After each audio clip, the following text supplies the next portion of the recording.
Nice Tradecast. We're back, boys and girls. You may have survived 2 weeks without us, but that third week, you probably would have cried yourself to sleep. So we're back and better than ever. I am Nathan Powell, and I'm joined today by my good friend, Dan Sainio. How did your break treat you, Dan?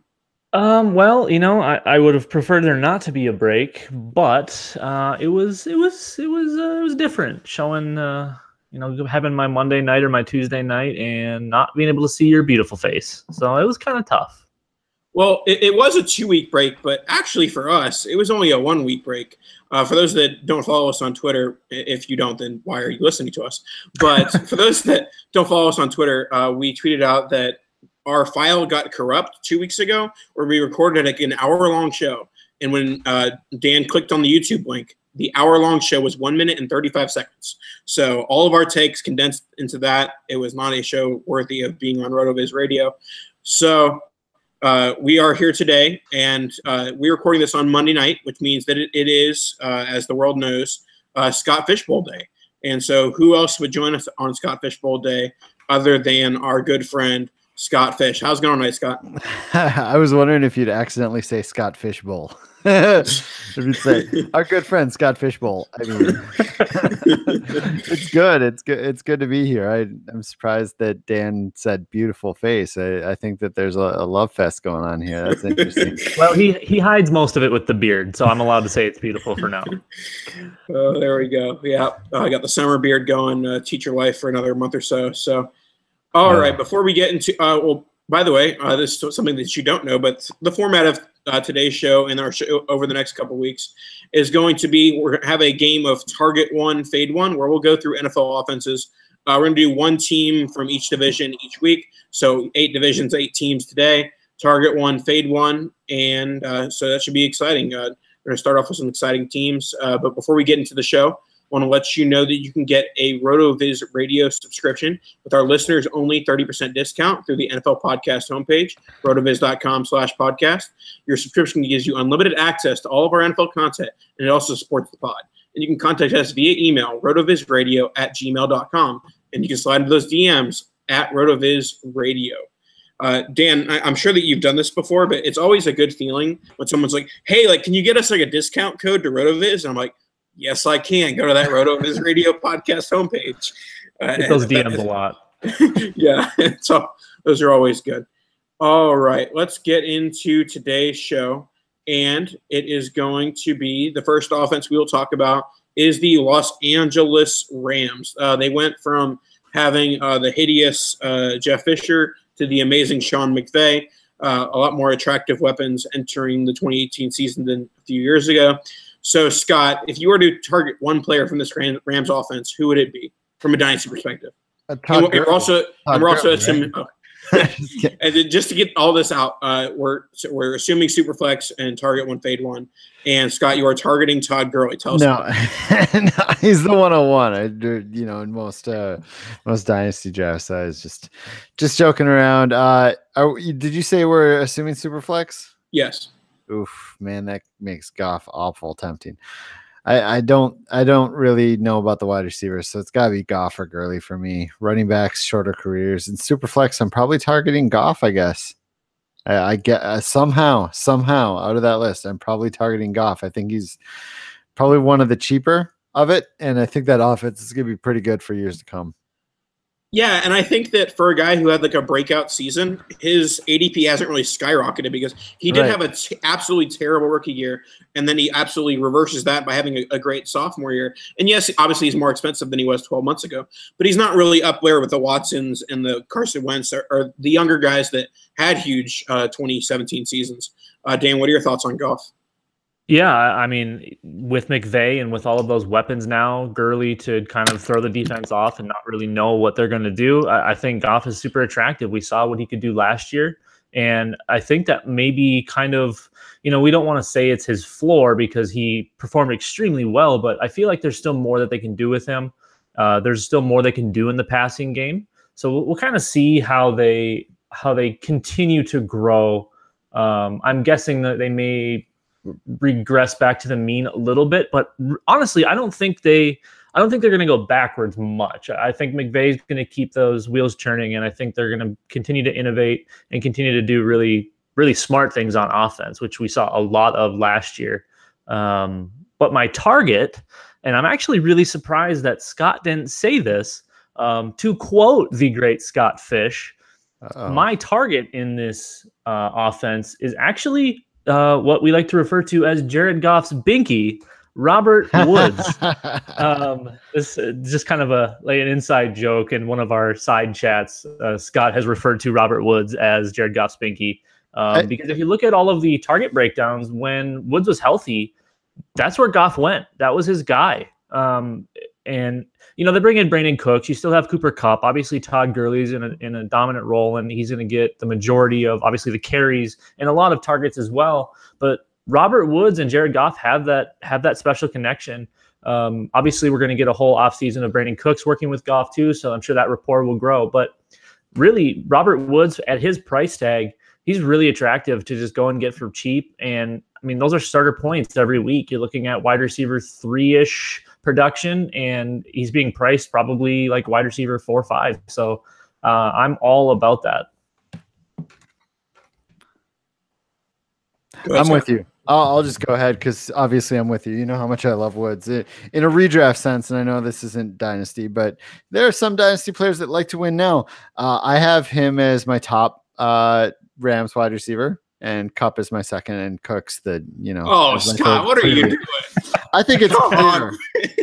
Hey, you know what? I thought I was on an island until I saw Mike Clay's projections also say the same thing, and Rich Rebar's, I believe, also say the same thing. And then I'm like, okay, now I don't feel as bad being on this island of it. All the film guys kind of agree unless they change the way they set it up, because like Greg Cosell was mentioning how Goff does not look to that side of the field. That's like his last possible read and barely looks over there. And that's why Watkins only saw 78 targets or whatever.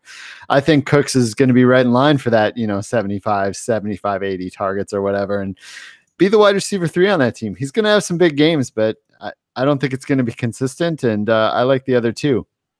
Yeah, so, Watkins, sorry to cut you off, Nathan. You were about to say it, but a lot of Watkins' targets, that was the hot read. That was hot routes. And those plays were designed specifically for him because they knew he was going to be open and they knew where to get it to him. I think Brandon Cooks is a better player, but I think they're going to build in a similar role. Like Scott was saying, I think those targets kind of translate over. He'll get a little bump. He'll probably take some off the top. Maybe Gurley doesn't get as many targets. Maybe Kupp, sticks in that 85 range, and Woods kind of sticks in that 95 range.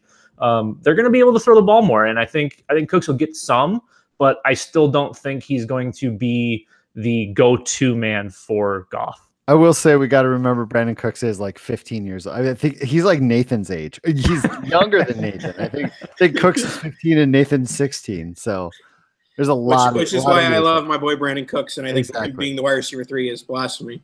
But I will this year. I will say my fade here is going to be Todd Gurley. Pretty much anytime there's a running back being drafted in the top 5 of a startup or being valued as a top 5 startup asset, I'm going to try and flip that guy for an Odell Beckham, a DeAndre Hopkins, a Mike Evans.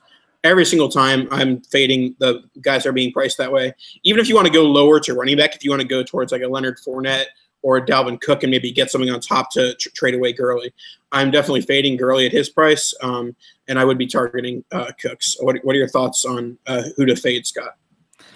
It's got to be Gurley, right? His price tag is if you have to fade one, his price tag is the highest. I probably the reason I love Cook, I am okay with Cooks is because of the dynasty aspect in his age. But Gurley's price tag is just way too high, and he's a running back. I mean, 4 years from now he could be nothing. In fact, 4 years from now it's likely he's not really anything dynasty value wise or fantasy value wise. Just because he'll be, late 20s. He'll have been in the league, 7 years? He's probably the one I'm going to fade just because the price tag's the highest. Yeah, I can't argue with like you said, Nathan. Anytime somebody creeps into that top 3, top 5 asset range, especially if it's a running back, we know how they not necessarily deteriorate, but their big window is kind of a small frame. So we're, if we look at that, maybe we think about the 3-year window, if you want to call it that. And maybe it's not worth that top price tag when, like you said, we could just get an Odell Beckham or even like an Antonio Brown or a Julio Jones. I think I'm still taking those guys ahead of Gurley. I think it's close. I think it's maybe a lateral move because of the age of the wide receiver versus the shorter window of the running back. But yeah, I think Gurley is the easy fade here, even though it is tough to move someone after that kind of a season. All right, let's move on to our next offense, and it is going to be the Detroit Lions of the NFC North. This is a team that has some weapons. They have some veterans in Marvin Jones and Golden Tate. They have some youngsters in Kerryon Johnson and Kenny Golladay. And then there's the it kind of seems like underappreciated Matthew Stafford. Dan, you can start us off on this one. Who would be your target of this offense? My target is definitely going to be Marvin Jones. He proved to kind of be everything that maybe we thought he was coming over from Cincinnati. We saw him perform decently well there across from AJ Green, and now he's got another counterpart who kind of eats up that shorter work with Golden Tate. But Marvin Jones works on the field really well. He works really good with Matthew Stafford. We saw him explode a few games a couple of years ago, and last year he just had a really solid season. And he's 27, 28, something like that. So just kind of getting into his prime here. And his price tag is not very high. It's creeping up. It's correcting. But he's still in that buy range for me. He and Golden Tate are very similar. I'm actually trying to buy both of them because of how that Detroit Lions offense looks. They kind of are without a run game, and they just kind of lean on Matthew Stafford to just whip it around 40 times a game. And I'm all on board with that. I think two of those wide receivers in that wide receiver core are absolutely worth having, and that's a little precursor to my fade. Ooh. Go ahead, Scott. Who's your target? I think it's still got to be Golladay. I cannot go after a guy. I don't care what the price is right now. I don't care if it's a little bit inflated. I really love watching that guy play. And if we're 4 years down the line and we're talking about him as a top 24 wide receiver, I would not be shocked even in the slightest. So he's probably my buy. The running backs. You know what? I will talk about that in my fade. All right, yeah. For me, my target will be Stafford because I think that I do like that call, Nathan. I thought about that. For me, the buy is Stafford because there's a decent enough chance that Kenny Golladay does break out, and then that's going to eat into the targets of either Jones or Tate. So rather than risk who's going to lose the targets to Golladay, I'll just take Stafford, who's going to benefit from having all three of them, to throw to. So, and he's the type of guy that he's not valued as like a super long-term asset in Superflex Dynasty, but he's a guy who's going to have his job for 5, 6, 7 years, and pretty much until his shoulder falls off. So I think that he's a nice, safe option, a guy that you can get as like a low-end QB1 and have some job security as well. So notoriously undervalued. Every year it seems like he goes off the board 4, 5, 6 QB spots too late, and it just amazes me because of the fantasy output. It's honestly incredible. That's my kind of other buy. I'm always buying Matthew Stafford. It just doesn't seem like there's a price where it's too much, other than if we're playing in a league with Izzy. That's about it. He's the only guy I think that likes him more than me. Now, I think that Scott and I are going to agree on the fade, so I'll let him go first, and I'll just say I agree. All right. My fade's going to be Kerryon Johnson. His price has risen, just kept on rising. And how many times do we have to go down this road with Detroit backs, with McEllishaw and Javid Best and Amir Abdullah, that I just can't trust them in what they try to do with this offense with Stafford at the helm. Stafford, like to Nathan's point, Stafford's been like a top 12 quarterback basically every year of his career, and I think that's part of what's been hurting the running backs. But also Theo Riddick is still there, and Theo Riddick still plays that role. He's not going to come away from that role, probably not for the next year or two or more. Kerryon Johnson's price tag right now is way too high for me to want to invest in. Yeah, Theo Riddick's going to get the passing down work in Detroit, and LeGarrette Blount, even though he's not necessarily efficient on the goal line, for some reason NFL teams keep giving him goal line carries. So if Blount gets the goal line carries in Detroit and Riddick gets the passing game work, It doesn't leave much room for Kerryon Johnson to have any sort of fantasy upside. So he's my clear fade here. If you can, I mean, in one league where I picked him at 201 just to flip him for a 2019 first. If I can get a 2019 first for Kerryon Johnson, some might be saying, oh, it's a lateral move. I'd take it for any first over Kerryon every day of the week. Yeah, he's my 1B fade. Just looking at Detroit as a whole, they are so bad at running the football. And even regardless of the talent, just the way that offense is built, they just do not understand how to do it. I was looking at some Pro Football Focus, grades the other day, and Detroit's running game was like 20 points lower than the next closest team, which is just atrocious. And again, I know that they don't have the backs there. It's been like Theo Riddick catching passes and then the ghost of a bunch of random players getting the carries. But even then, they can't seem to figure out a way to run it. And my fade, unfortunately, I'm going to make Scott angry, is Kenny Golladay. And before you lose your mind, I'm not going to. I understand it. I totally understand it. The only reason he's my fade is I've been seeing his price get too high up to it's not offsetting any risk. It's getting to the point where we're kind of assuming that he's going to be something. And while I like him, I was drafting him all over the place last year. I just don't see short term where those points are coming. And I understand Dynasty is the long con, it's the long game, but it's going to be 3 years before we see meaningful targets. He could have one of those Juju Smith-Schuster years where he just randomly, does a ton with like 80 targets. That could happen, absolutely. But I'm not really ready to pay a first-round pick for that, and I've been seeing far too much of it. I just the price is creeping up a bit for me. I still love the player. Have you been seeing first round next year for Golladay? I have been. I saw first round this year's for Golladay. Once it gets to the late, and then I've seen future 19s as well. All right, let's move on to our next team, and it's going to be the Carolina Panthers. This is a team that has a bunch of weapons. So they have some, heavy draft picks with Christian McCaffrey, first-round pick, Devin Funchess, second-round pick, and then they invested a first-round pick in DJ Moore this year. So lots of weapons for Cam Newton, and that's why he's my buy. He's another quarterback that ends up being undervalued every year. People, especially more of like football Twitter, goes and, oh, well, he's not a great thrower of the football, and he's a quarterback, so he's not that good. Like, even if he's like an average thrower of the football, his running game, he's a goal line back. His impact in fantasy is, top 6, top 7 every single year. And like I said, these are the best weapons he's ever had in his career. The team over the last 3 years has been like, all right, we're just going to dump as many early round picks into supporting Cam Newton as possible. So now that they've done that, he's in a position to succeed, and that'll be great for fantasy. So I'm all in on Cam Newton, taking him in, the 5 to 7 range of quarterbacks.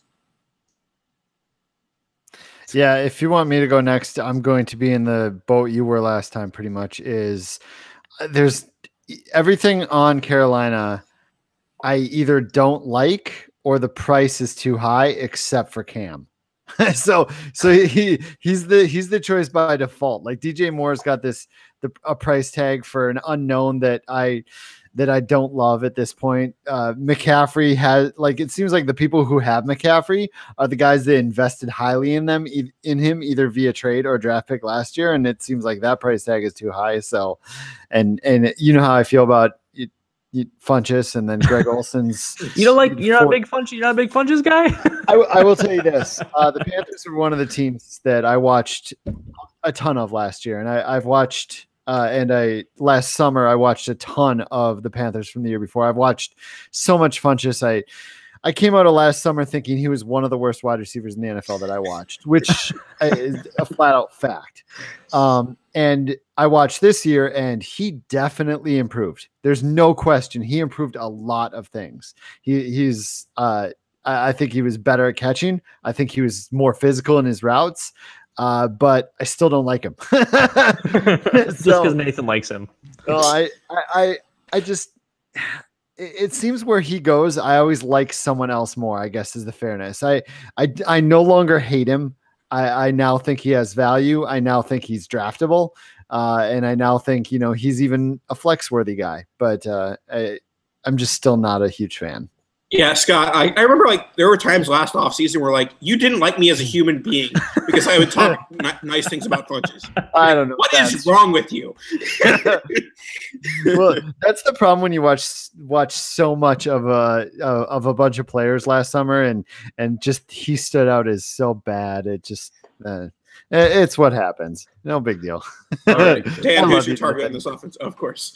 I mean, I can't stray from the consensus. It may not be the thrower of the football, but he is the runner of the fantasy points. Every year, that floor, it just is built in. He's going to get those points. He's going to rush for 6 touchdowns, and he's going to have a few hundred yards. It's always going to be there. And those are huge for quarterbacks, especially in super flex leagues. You get so many points from rushing production. And then on top of it, he's getting all of those extra pieces around him. He's going to be able to have some more things to work with. We've seen this progression where he goes from literally nothing except for Greg Olsen to now we kind of have an abundance. We have the fantastic receiving running back in Christian McCaffrey. We hope DJ Moore is going to kind of look like what he was in college. We hope Devin Funchess continues to kind of evolve and figure out how to play wide receiver in the NFL. You still have the skeleton of Greg Olsen, if you want to call it that. And there's some other pieces around. Maybe Curtis Samuel gets healthy, and that's one other kind of gadget guy that they can throw in and screw us some defenses. There's a lot of pieces there where Cam can just kind of go crazy and have his pick of the litter, and then if no one's open, he just takes off. Yeah, my fade in this offense, you talked about the body of Greg Olsen or whatever your phrasing was there. I'm out on Greg Olsen in Dynasty. If I can get any sort of second-round rookie pick for him, I would sell. I mean, unless like he was literally my only viable tight end. But, for the most part, Greg Olsen is a sell. We've talked about on this podcast before. He has 1 foot in the football field, 1 foot in the broadcast booth. So I think that this is likely his last year. I know he has 2 years left on his deal, but I think he likely retires after the season. And, any player that's like that is never necessarily a buy in Dynasty. So, yeah, I'm out on Greg Olsen. I think that, even if he, plays this year and doesn't get hurt, I think he's a low-end tight end one. He doesn't get the target volume he did in years past because there are so many weapons around him, and it's not just, it's just the Greg Olsen show. Yeah. And for him, it wasn't even, last year he had the injury and everything, and even when he came back, maybe he wasn't 100%, but he just wasn't really effective. And it goes beyond 2017, though. It goes actually back to 2016. If you look at those splits, after the bye week in 2016, Carolina just kind of ignored him. And maybe that was a Cam thing. Maybe that was just game planning. But he was almost non-existent for the back half of the 2016 season. And I don't know if maybe that was his demeanor, if that was just them kind of like, hey, Greg's not, the same guy. Or I don't know. I don't want to speculate on all of those things. But we saw a really quick fall off just then. And again, maybe it was just he was injured or whatever. But ever since that point, he has not been the same producer that we originally saw and we were able to get for pretty darn cheap in Dynasty and big time tight end points. So yeah, I think Greg Olsen is definitely the easy fade here, aside from maybe DJ Moore, because like Scott said, his price tag is kind of getting up there. Go ahead, Scott. Oh, I don't know if I have a comment on that. If you want me to go to my fade instead on Carolina, it's probably also Greg Olsen.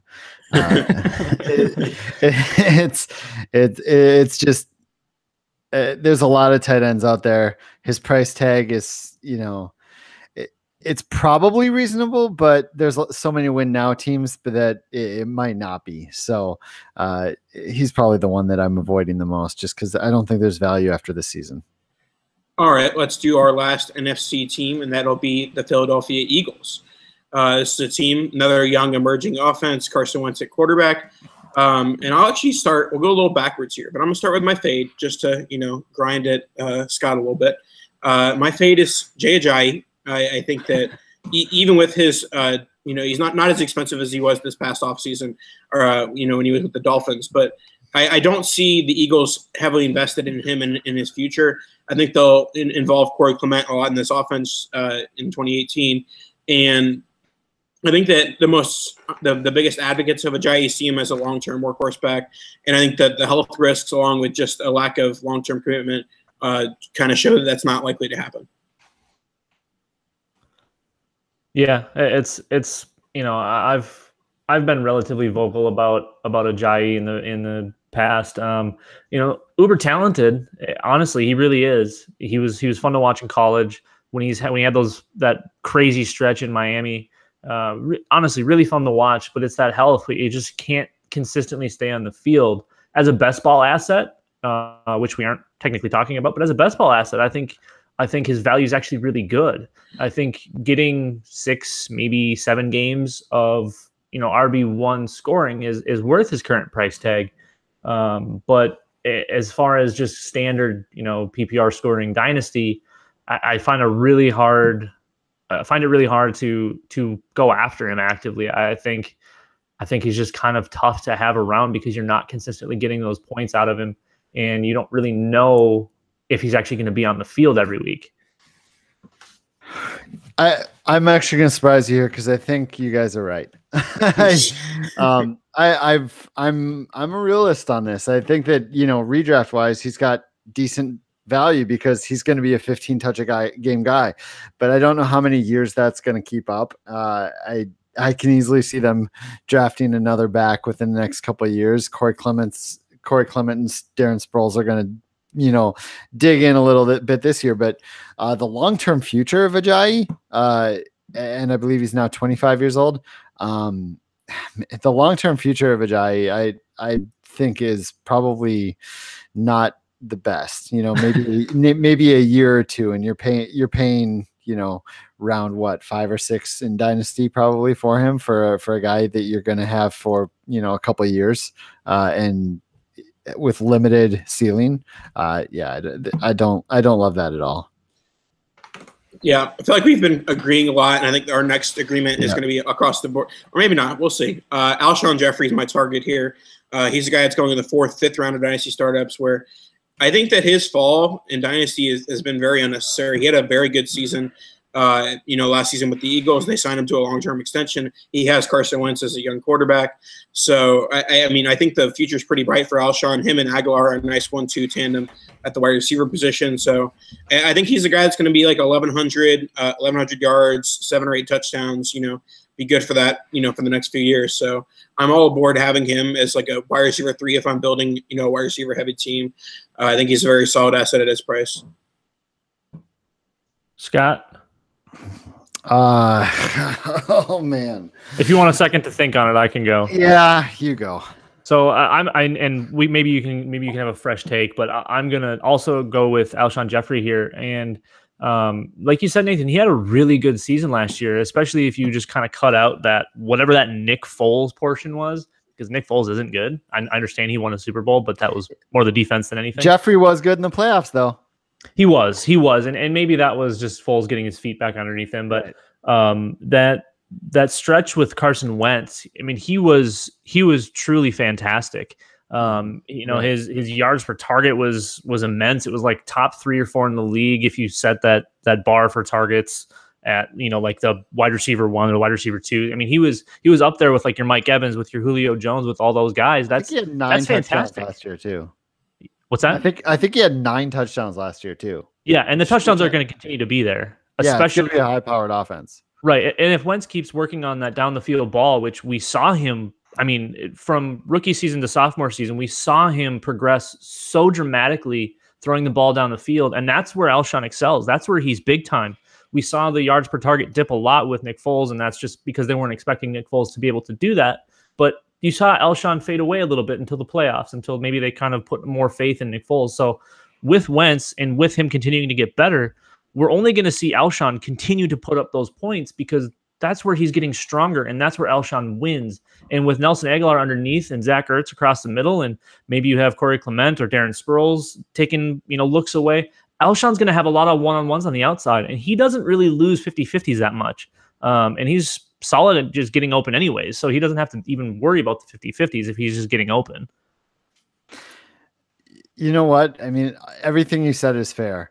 I think, and I've been a guy who has been very back and forth on Alshon Jeffrey because I liked him I liked him coming out when people were hating on him with the weight issues in North Carolina, and then I didn't like him with the injuries and the PEDs and whatnot. And now I kind of like him again. I think you're probably right. He's a pretty decent buy. I think he's the default answer here, though, right? Like, you're not buying Clement because his price tag is actually pretty high for a backup running back. We're already fading Ajayi. I mean, Wentz is a top 5 quarterback. I mean, who else? Ertz, maybe? He's already a top 3 tight end. It's got to be Alshon. I have a direction for you to go.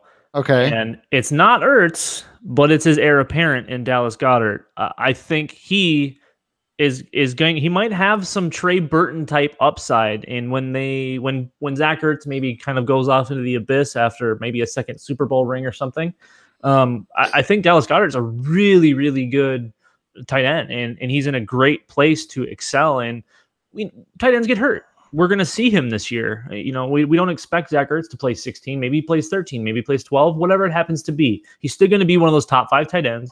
But we're going to get to see Dallas Goedert. So again, going back to previous players, as a best ball asset, Goedert is free at tight end. I mean, not free, but he's very inexpensive, especially in like a non-tight end premium format. But you're going to get games out of him, like we got games out of Trey Burton. In that offense, they're going to use that position.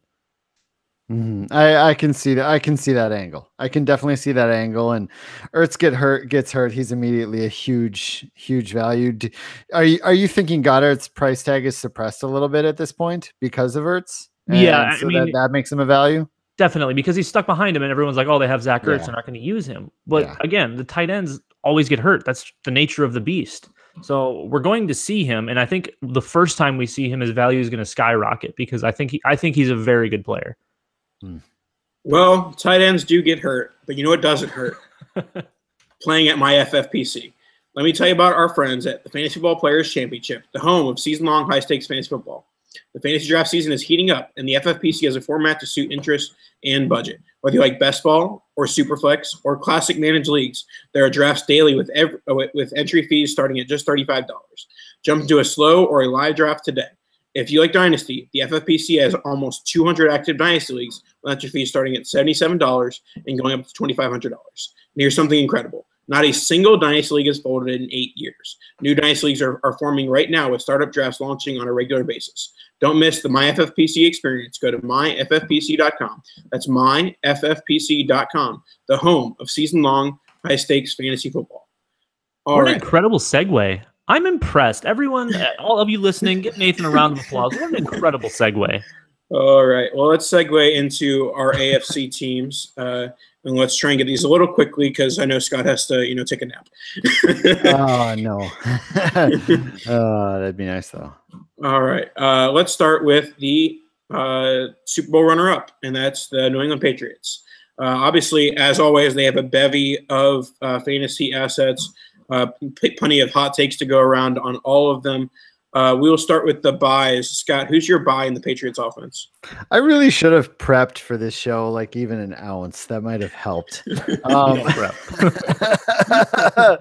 Oh, man. Like I'm so tempted just to say Brady because I feel like people are to the point where they're just his price has gotten so low. Like they just don't care about him. But I think no, you know what? I'm going to say Brady. I think he's got 1 or 2 years left. And if you're in a win now situation, you can buy him for so much cheaper than you can buy him for pretty damn cheap. But honestly, this team, there's really nothing I want to buy at their value, honestly, because Gronk, he's still super, super high price tag. Brady's the only one that I think has a slightly depressed price tag at this point. Yeah, and Brady, especially in Superflex, I don't see him as a guy that gets moved a lot because obviously you're not going to want to sell a starting quarterback for less than a first, but I don't think you're going to get a first for a guy who only has 1 to 2 years left playing at the quarterback position. So, I mean, maybe is Brady the kind of guy that goes for a first? No, that's what I'm saying. He doesn't get moved because you don't want to trade him for less than a first. And you're not going to get a first. So yeah, that's true. That's probably true. Yeah, my buy in this offense is going to be the guy they signed in free agency. It's Jordan Matthews. We talked about going and buying him for a third-round pick, and I did that in one league probably a month or two ago. But, yeah, I think that his price is still dirt cheap, and he has the upside of being, like the wide receiver 2 in that offense behind Julian Edelman. So he had the early career production, the early career, efficiency in the red zone. So Matthews, there's a lot to like about him. Yes, there's the drop issues that he had, especially in Buffalo when he was hurt. But I think that he is a high upside, low risk pick in that Patriots offense. Yeah, if healthy, that's honestly, like Scott says, there's not really anybody I'm buying. But if healthy, Jordan Matthews would be the sole buy that I would actually consider.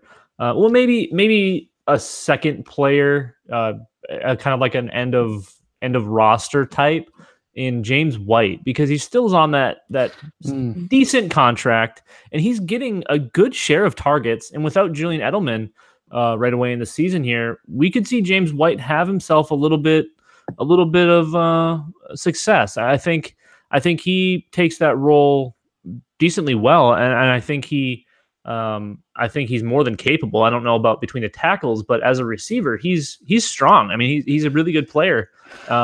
And I think he's really the only guy that consistently gets those touches. We saw Deion Lewis last year get a nice load, but he's gone. Obviously they bring in Sony Michel, but we know what James White is. We know what Rex Burkhead is. We still don't know what Sony Michel is going to be. Obviously we hope that he's going to be what he was at Georgia, but James White's going to have an effect on that offense. All right, Scott, who would be your – it sounds like it might be multiple people in this offense, but who would be your top fade, top sell in this offense? Well, it's got to be Tom Brady, right? I'm just kidding. It's probably Edelman. He's still going, top 36 wide receiver range, even with the suspension. I think he's got an okay year ahead of him, potentially points per game wise with the 12 that he's going to play, but he's 32 coming off an ACL. And I just don't love that. I realize he might have a year left, but he's not like where Brady, I think, has a year or two left, and I can trust in his production. Edelman, I would not be shocked if this is the year he like Roddy White's it, so you can't really pay me to take Edelman at his current price. I'll take him, just not at his current price. That seems fair. I think my fade is literally everyone except for potentially Jordan Matthews and potentially James White, obviously both depending on price. But I have no interest in having any Patriot unless I already own Tom Brady, because I'm not going to sell him because I'm not going to get his value. So deal with it. Yeah, and my fade, as always, kind of like the top 5 running back discussion, I'm not going to ever really pay top 5 prices for a tight end, especially one that has back issues and has flirted with retirement over the last 24 months. So I'm going to fade Rob Gronkowski, and if I can get a 3rd or 4th round wide receiver in exchange, a 3rd or 4th round running back, that's a move I'm going to make every single day of the week. All right, let's move on to our next offense, and it's going to be the Oakland Raiders. The Oakland Raiders. I'm going to start us off with the buy. My buy is going to be Amari Cooper. He's kind of slid into that mid-late second round of startup range where, this is one of the better wide receiver prospects we've seen in recent years, especially with kind of a drought recently.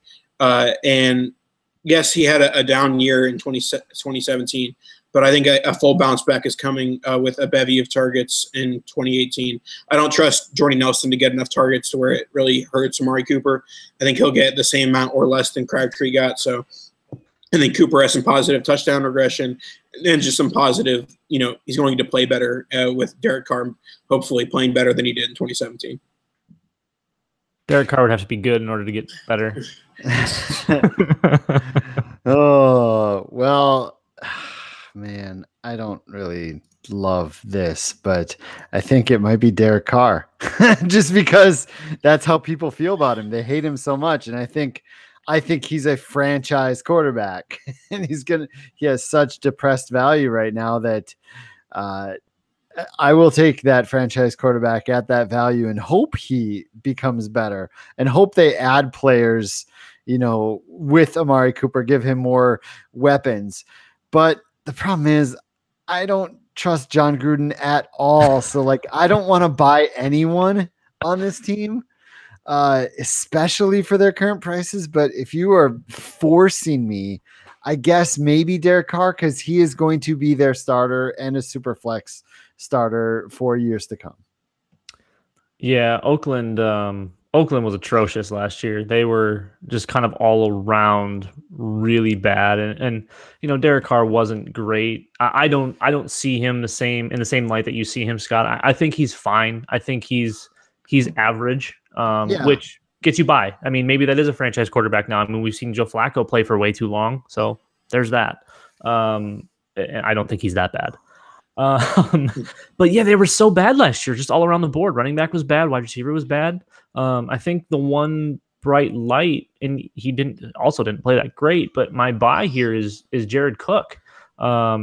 He's basically free at this point, and in just a wasteland of a position, you can use Jared Cook. He's startable weekly. Maybe he ends up as a high-end tight end 2 or low-end tight end 1. I don't see why you go and spend on one of these high-end guys when you can get someone like Jared Cook, like I said, for basically nothing. So I think if anything's my buy, he's going to be my buy here.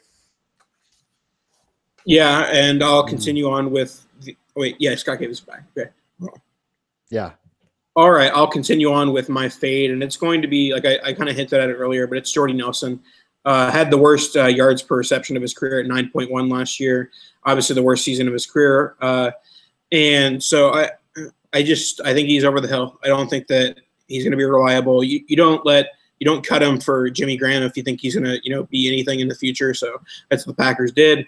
And the Raiders, who've been acquiring all the oldest talent in the world, added Jordy Nelson. So I think that the offense is going to funnel through Dan's Target and Cook, and of course Amari Cooper. So I think that those two are the targets here, and Nelson is the clear fade. What are your thoughts on Nelson, Scott?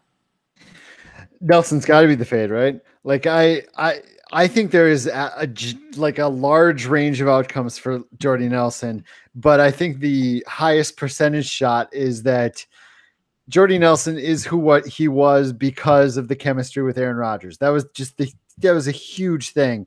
And if Derek Carr is as bad as Dan thinks he is, and John Gruden is as bad as I think he is, and that running game is as bad as I think it's going to be, and if Amari Cooper is as good as you think and takes all those targets, Jordy Nelson could be pretty dang terrible too, worth 0 next year. So he's got to be the fade.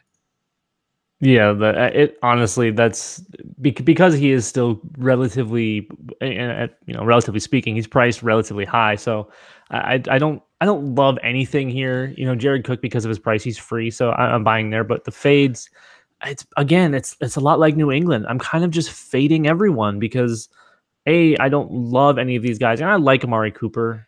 His price is a little depressed now. But yeah, I think I'm just kind of fading Oakland. Maybe Doug Martin would be great. Who knows? Oh, wow. Well, Doug Martin does have a 1,400-yard season every other year, right? And he does. He's due for one this year, right? So. Yeah, I don't think that's happening. But let's go to the Houston Texans, another young emerging offense. I feel like I stuck all the young offenses in this episode. So I'll start us off with my buy, and that's going to be Deshaun Watson. I think that this is just a case of, yes, some people could consider him overvalued because he's being drafted as a top 5 quarterback. But for me in Superflex, I'm all about buying guys that I see as, very long-term starters. I see Watson as a guy that could have a job for 8 to 10 years, and that's just so invaluable in Superflex. If you've ever lost a starter either to injury, retirement, whatever it may be, filling that hole is so dang hard that you have to value the longevity. And, that's what she said.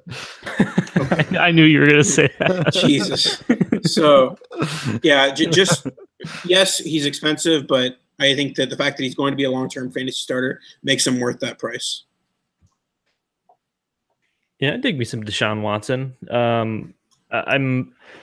I think everything here, as far as like the big names, Deshaun Watson, DeAndre Hopkins, even someone like Will Fuller, I think they're probably priced at or at least very near their ceiling. And I'm a big DeAndre Hopkins guy, but I think my buy, because of the price tag, is Lamar Miller. We're looking at high-end RB2 fantasy output. I'm not afraid of Donta Foreman. Look at guys that come back from Achilles, and that list is very, very small for those that are successful. And he's just like, everyone's like, yep, we're done with him. Just throw him in the garbage. I don't see that at all. I think he's going to have another strong season. Maybe he's a plotter. Maybe he's not very efficient. He's still going to get the ball, and he's still going to put up decent fantasy points because of the number of touches he gets. He gets a decent number of targets. He gets a decent number of carries. So I think because of his price tag, it's really hard to look past him. And especially if you're contending, he's an easy add, really, in a growing offense and a team that should be, again, leaps and bounds better, assuming Deshaun Watson stays healthy. That's only going to help Lamar Miller and his fantasy output. So I think that's the easy buy for me here. Yeah, the buy for me here is probably going to be a little surprising considering his price tag.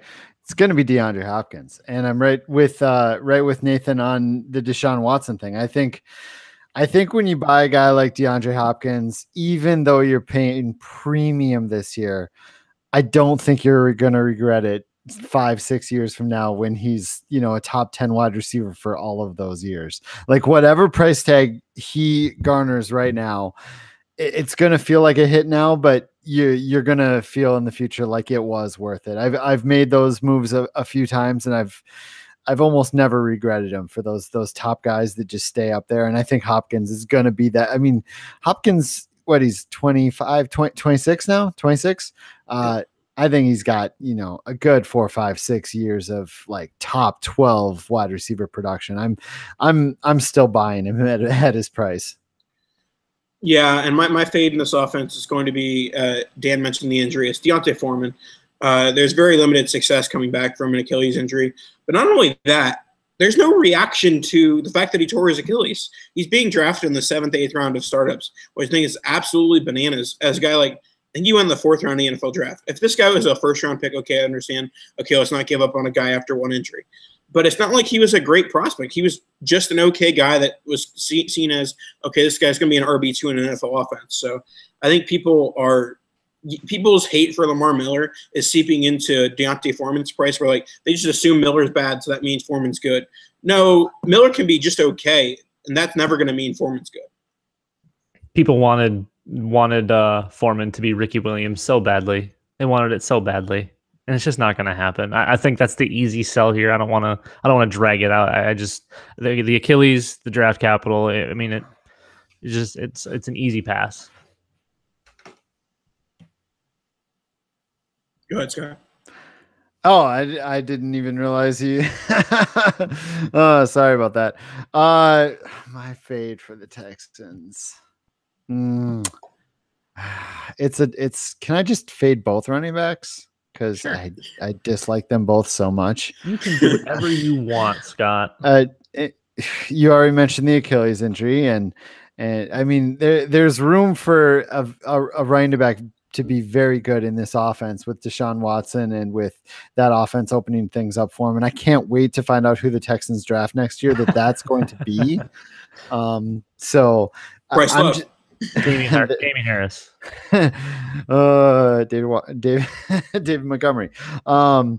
Anyway, yeah, it's just both running backs. Like if their price tag was, let's say Lamar Miller's price tag was a 3rd rounder, I still don't think I would take it. How terrible is that? That's a bit aggressive. Like I think there's an outside shot. Alfred Blue takes half his carries. Oh, for the love of God. Lamar Miller's so. All right, Nathan, end the call. We got to get him out of here. I don't care how much money he gives to charity. Get this guy out of here. All right, let's end the show. Any of their running backs. Let's end the show with, this is the team, Scott, I know you're an avid listener. We talk about the Browns every single episode of the Nice Tradecast. One way or another, it has to happen. So this is the episode where we talk about the Browns once again. There are so many guys I would want to buy in this offense, so I'll start with my sell just to make things more interesting. My sell, Don't you dare say Corey Coleman. No, absolutely not. My sell is going to be Josh Gordon. We fall for this every single year, and even if he doesn't get popped for a drug test or suspended for a season, even if that never happens again, his price right now is assuming that he's going to return to 2013 Josh Gordon. That was 5 years ago. Like, do people not understand that 4 years away from football is not a good thing? I think, and you add in Jarvis Landry, who's a target hog. You add in maybe the possibility of breakouts from Njoku and Corey Coleman. There are so many ways for Josh Gordon not to live up to his price, and none of them have anything to do with a drug test. Yeah, that's honestly, it's the easy one. Like you said, Nathan, the last time he was relevant, you were still in preschool. I mean, it's honestly, it's ridiculous that he's being propped up. I get it. He was absolutely awesome to watch. He was so good. He is still so good, but there's so much risk built in that his price is not reflecting that. There's so much there. Like you said, there's so many guys that can take targets away from him. It's crazy. It's really crazy for me. I'll go to my buy because I think I agree with the fade there. My buy is Jarvis Landry. Like, it would be the buy if he went to any other team, because people just love to hate Jarvis Landry. They love to hate him. I don't think we're going to see Miami Dolphins Jarvis Landry, because Adam Gase is atrocious and probably shouldn't have a job. I think we see somebody that is an actual wide receiver and gets to run real routes and gets to play the actual position rather than being a glorified running back because your offense is atrocious. I think we see a big year out of Jarvis Landry, actually, whether it's Tyrod Taylor or Baker Mayfield throwing him the ball. I think he's a very good route runner. He's a very good catcher. And he's, everyone wants to say that he's like slow or unathletic. We watch him break away from people every game. We watch him run, perfect routes and explode out of them. I don't get the hate. It's just his usage was crap, and that's Miami's fault. I'm not blaming that on Jarvis. And if I'm wrong, I'm wrong, and I'll eat those words. But I see a big year from Jarvis Landry and an efficient year. Man, it's weird to hear you say something like his usage was bad when he was used in such a way that landed him a ton of catches and yards and touchdowns. Well, no, it's like, bad in a football sense that they didn't use him. Can I ask you this? What are the chances they used him the best they could? Like, that's his talent and skill level that we don't realize. You set the line, and I will bet every dollar I have. Oh man, yeah, he did what they asked of him. That's true. Right. Yep. I think that you guys are fair on Josh Gordon. I still have this hopefulness there. Like, and I think that this might be finally the year that he could, come back. I'm not saying like top 24 or whatever that he's going in, but I think I 100% agree with you. Because of his price tag, I'm not buying, right? But I'm also probably not selling just because I want to hold on and see what's there. And if he does anything, his price rocket will just cement, and you can actually get better, I think. But he's the one I'm not buying. You're absolutely right. The one let me think. The one I would be selling, or the one I would be buying, I suppose, would be, God, I hate this question because I'm not buying. I hate this. Are you the one person in the industry not buying all the Browns? All of them. Well, you go and buy all of them. That's the problem. All their prices are so high. Like, I mean, if it was redraft, I'd say, yeah, maybe Tyrod Taylor. He's a late round dart throw that's probably going to start most of the games. But in Dynasty, I guess it's got to be Landry. Like, I'm not a Coleman fan. No, you know what? It's probably Njoku. I think Njoku is probably the guy that I would be buying out of that. I think his price is probably in that bottom half of the top 12 in Dynasty right now. And I think he has every chance to be, a top 12 tight end for 10 years. So I think it'll be Njoku. It's a good take. Yeah. Hashtag good take. Like we've talked about, I like all the Browns pretty much, but I think that the sneakiest and the best buy right now is Tyrod Taylor in Dynasty, and that's for the reason that I don't think this is his last NFL job.